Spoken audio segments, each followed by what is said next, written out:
assessment update. Mr. Townsend will inform the board about the assessment scheduled for this spring. We will define.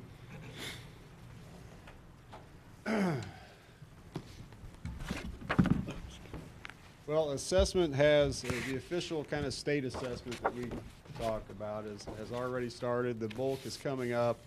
We've talked about a lot of different tests, a lot of different new stuff coming. I thought it'd be good to kind of just stop and take stock about what it is we're doing this year and get everything straight and some future plans of where we're going. So I will mention that we have several staff members here in the audience tonight doing internship hours. I've invited them to come down and join me at any point.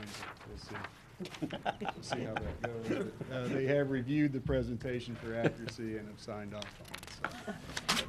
So they're responsible one way or the other. Yeah, we got what, 5, 6, 7, 5 administrative program I don't participants. think we're gonna count the hours if they stay all the way up there. Well, including Mrs. Grissom, that's 6, right? Anybody else?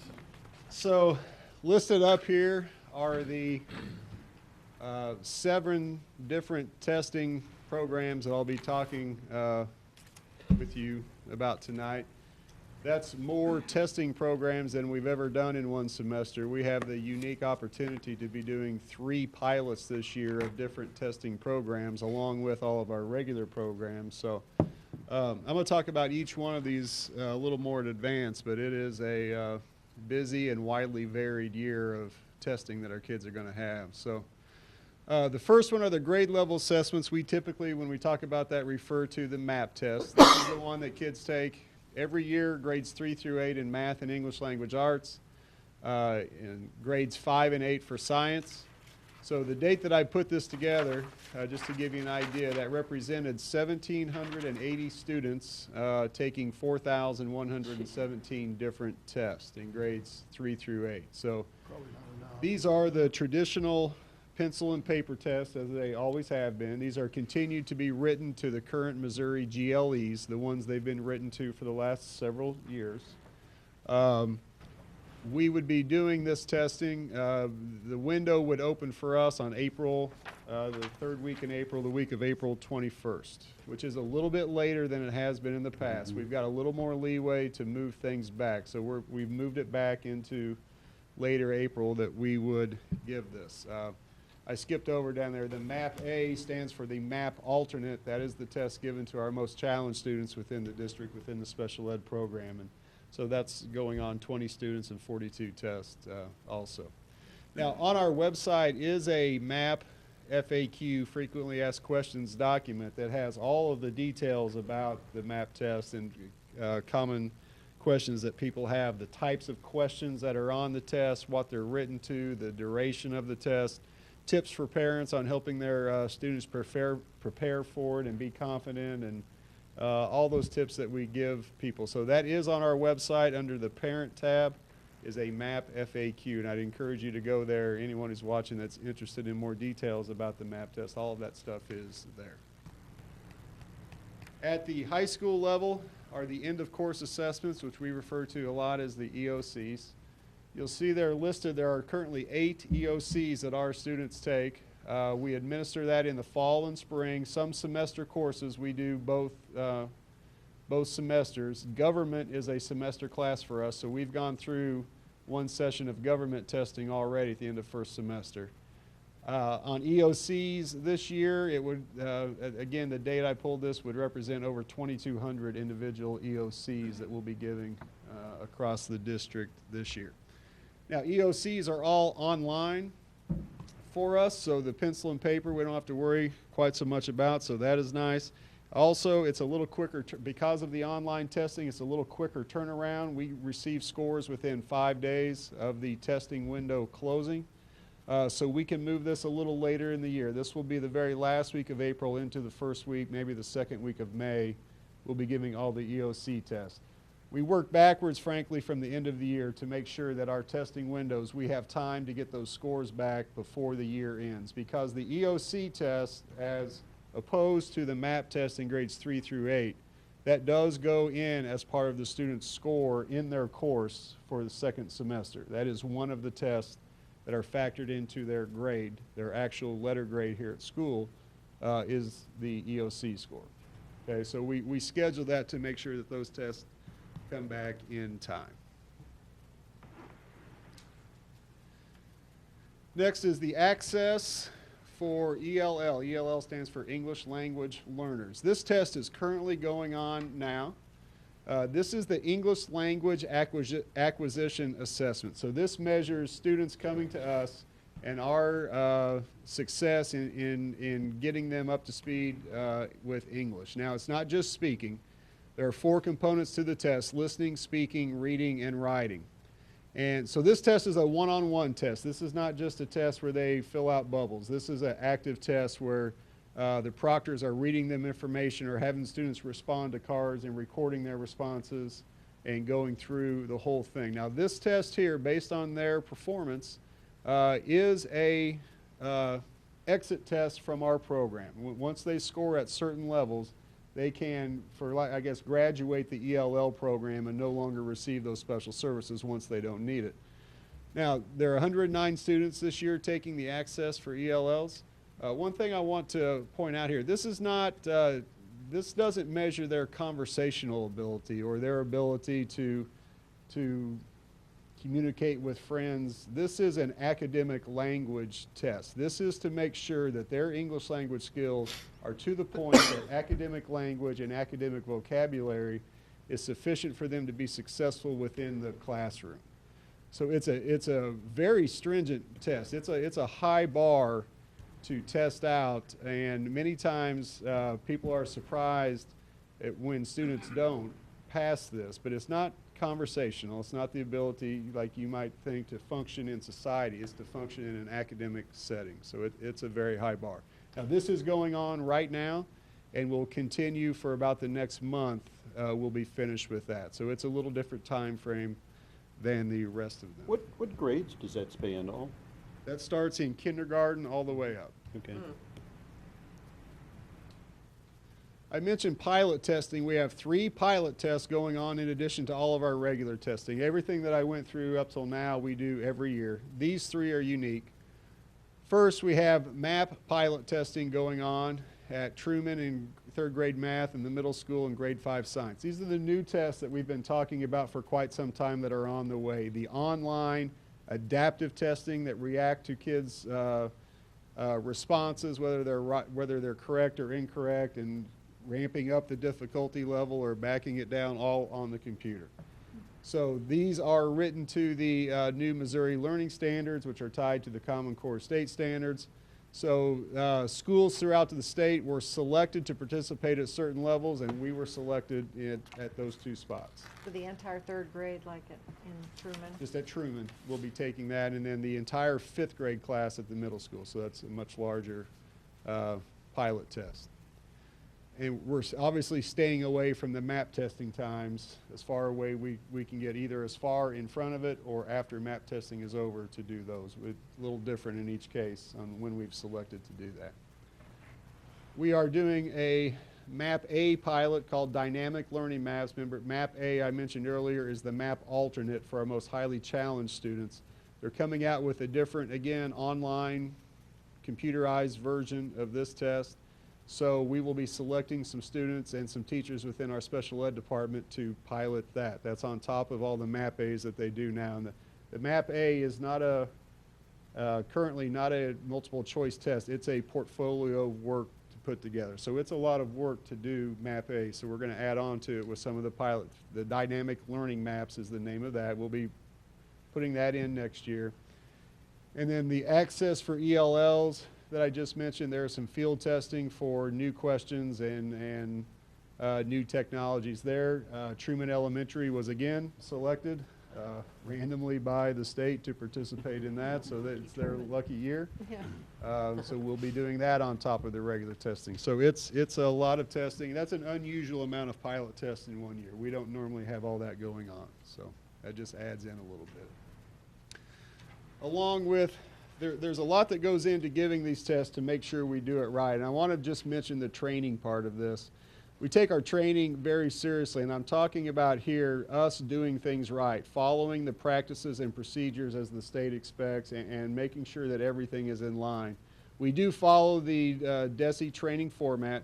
My role is designated as the district test coordinator, so I go through the DESE training. Most of it's online through webinars, and just me being up to speed. I then bring in all of the school test coordinators, which are the principals and counselors each building, and provide training for them, and we go through some webinars and videos and scenarios.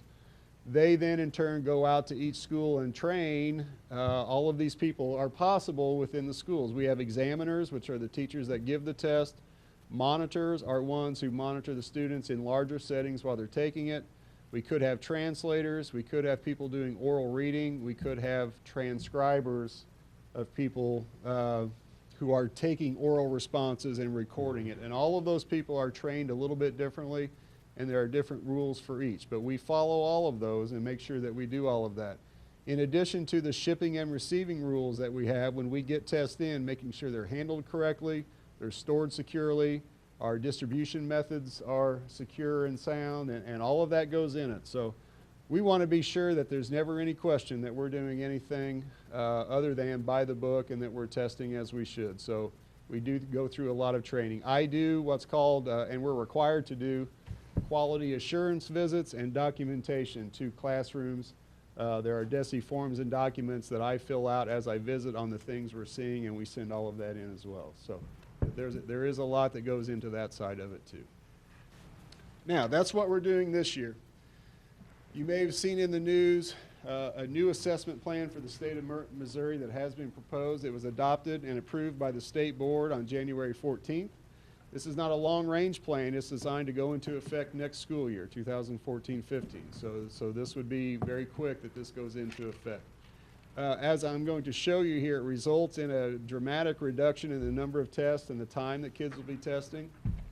This was a joint effort between DESE and several state education organizations, MSTA, NEA, the superintendent's group, the principals group, all through a round table came to an agreement on this. I would like to say that it's done, and I'd like to tell you this is what we're doing next year, but it does require approval, the funding approval from the state legislature before I could say that. So I would like to go on record as saying we support what I'm going to show you, and we would like to get the funding. We would like the legislature to approve the funding for this, because I think it does a lot of good things, but this is not This is not done until that gets approved. So we are hopeful that that will be the case. So I'm going to show you here. There's a lot of stuff on this screen here. So this is for the grade level test, grades 3 through 8, as you see there in the far left-hand column. The blue side under October proposal, that's basically what we're doing now, and that's what was proposed for us to continue in the future. So you can see the number of hours being tested in English language arts and math at each grade level. It's significant, 7 to 7.5 hours at each grade level. The new January proposal, as you see, dramatically reduces the amount of testing, except for the two highlighted grades in grades 5 and 8. Grades 5 and 8 stay the same as they are now, and the off grade levels reduce down to a half hour or an hour total of testing between the two subject areas, as opposed to 7 hours of testing between the two subject areas. So now all of these would be online. They would be the adaptive testing that I mentioned earlier, reacting to the students' responses. The math and English language arts would be written to the Missouri Learning Standards. The science will continue to be written to the GLEs, because there is no additional science standards yet adopted by the state of Missouri. So those will stay the same. This would represent no additional cost to us as a district. We currently pay $1.80 per student for the test. It would remain at that level to do this. One of the really neat things about this is this would also come with a full battery of formative assessments, which is assessments that we can give along the way. And as we've changed from the GLEs to the Missouri Learning Standards, one of the challenges we had is all of the common assessments in all our courses, getting those ready to go. That was an extensive process. This assessment system would give us a tool to begin with that we could build all of those written to the new standards, this is from CTB McGraw-Hill, which is who's writing all of them now that a lot of them are purchasing, but it would come free to us, free as in $1.80 per kid for everything. So it would be a great tool for us to use along the way with our formative assessment needs. It also addresses where we were most worried about the online testing was at the elementary and middle school with the number of machines we have and the number of kids and tests that we would have to give, how long that testing session would have to last to do it successfully. By reducing the time at those levels, that helps us too. But there's still a lot of accountability here, but it's more reasonable on the number of hours that we're asking testing to go on. Is the pilot, like the pilot that Truman's doing on the computer, is it the same amount of time, or is it? The pilot was in place before this was approved, so I'm guessing the pilot was probably for a longer third grade test, but it's still the same platform, so it won't be a waste of time for us to do it because the platform stays the same. It's just this will be a smaller snapshot of what's being asked of kids. Craig, I apologize if you already clarified this, but if we're waiting, what funds are we waiting on to approve? What costs are associated with this? Sure. The state's testing contract they had has, with the company they're currently with that are writing our that did our EOCs and the grade level test, is expiring at the end of this year. So we have no testing contract right now with the company for next year. This is what they're proposing. It is a large increase into what we're currently paying. This is, I think, I'm gonna be close here. A $27 million contract is what this is proposed to be. I think our current contract is $12 million. So it's a large increase, but we have no contract. The price is going to go up. If we stay with what we have now, we signed that contract quite a while ago and testing has changed. We're going to pay more.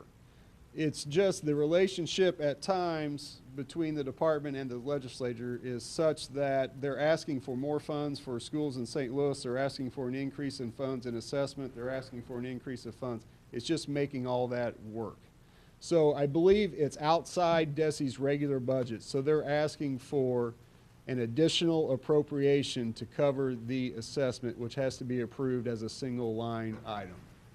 Well, I mean, I understand time would cause some increase from 12 million, but from 12 to 27, what in the The world? technology is quite a bit different now. It's no longer pencil and paper tests. The research and development, I think, into the adaptive online testing is quite a bit. I think there's just a lot more into it. Okay, thank you.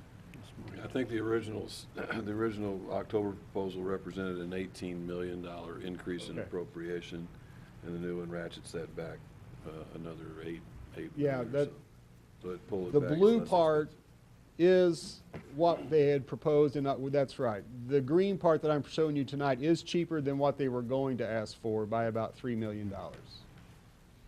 But just to continue what we were doing, but tie it to the Missouri Learning Standards instead of the GLEs, the new test, it was going to be a large increase anyway. Wow. The proposed changes to the secondary level. In the blue, under the October proposal, you can see the 8 EOCs that I talked about earlier, including 2 that were going to be written in science that just weren't finished yet, and the EOC time. Down along the left-hand side, you see EOHS. That was the end of high school test that I had spoken with you about earlier, tied to the Missouri Learning Standards, the Common Core State Standards, and the total testing time proposed for those. In the green, you'll see the revised January proposal. They would scale back to 1 end-of-course test being required in each subject area. English 2, Algebra 1 or Algebra 2, depending upon when you take Algebra 1, Biology, and Government. So those would be the only 4 required tests now. And you can see the change in the number of testing hours required for EOCs. The end of high school test that we never took would be gone already before we ever saw it. It would be replaced by a free to the students ACT test for all 11th graders, which we think is a really good Good thing. idea, yeah. One of the things they were trying to do with the end of high school test was give it some meat by getting some agreements with universities to accept the scores from the new end of high school test for admission and for scholarships. Well, we don't have to worry about that. Obviously, the ACT carries that with it. We think it's a good change to give the kids, all juniors, a free ACT test along the way. So we like that. It would also require a personal finance EOC. I'm not exactly sure if that's a new test or we can continue to go with the course completion, which our students do now. So those are some of the questions that are still out there. A little Again, concerned that they don't have geometry in the math, because Stephanie was just saying how, it's not required. It will still be available. but I identify with the type of student she's talking about, who's more visual. These, again, would be online. These all would be written to the Missouri Learning Standards for English Language Arts and Math. Everything else would stay to the GLEs. And this is, you can see there is a reduction in testing. Overall, when you put these two together at the grade level and the secondary level, it results in a 46.6% reduction in the overall time of student testing in grades 3 through 12. That's great. It does put everything online, which is good. And again, one of the big things is the formative assessments the district would have access to, which would be a nice thing for us as we rebuild our common assessments through this transition. And those would be online too. Those would be online also. Yep. The turnaround time, again, would stay 5 days on the EOCs. It would take our grade level assessments, our MAP test, which we get back now in July, and make it a 10-day turnaround. So a much quicker getting the data obviously in and out when you're online. Okay? So again, we're in favor of this January proposal. We would ask that the funds be released, and we would advocate for that, because I think it's some real good changes for us and kids, and getting to the point of testing, over-testing possibly. I think this still has a lot of accountability. It still has a lot of data for us to get. The addition of the formative assessments would be wonderful for us. This is good. We like this. Okay? So that's what we're doing this spring. That's what could be coming next year. I'd be happy to take any questions or respond to any comments that you might have here. The adaptive tests, how do the scores indicate whether the questions became more difficult or less difficult? The way it's been described to us is that the level of the question, because the questions have the ability to go up in difficulty or down, they can zero in more exactly on what level the kid is performing. So if they're missing questions and it results in the questions maybe getting easier, that's factored into the score at what level. As they answer questions then correctly, it will start stepping up and keep doing that to the point that they are fairly certain they're zeroed in on that student's performance level. And so then that's the score that we would get out of it. Sort of like So, the AR tests Yeah. do. I mean, it keeps going like that until they zero in on the child's reading level. So, some interesting So things. is there still writing components in these tests, and how are those graded? There are. The writing components we would still send off to human graders Okay. hired by CTB on the performance events to grade. So those are still part of the 5th grade and the 8th grade tests, because those stayed the same, and then selected EOC still have performance events as part of it. Good question. Thank you. Yeah, I get to move up to the next challenging question now. next, final challenge. Right. Great, thank you. Oh, you sticking with that one.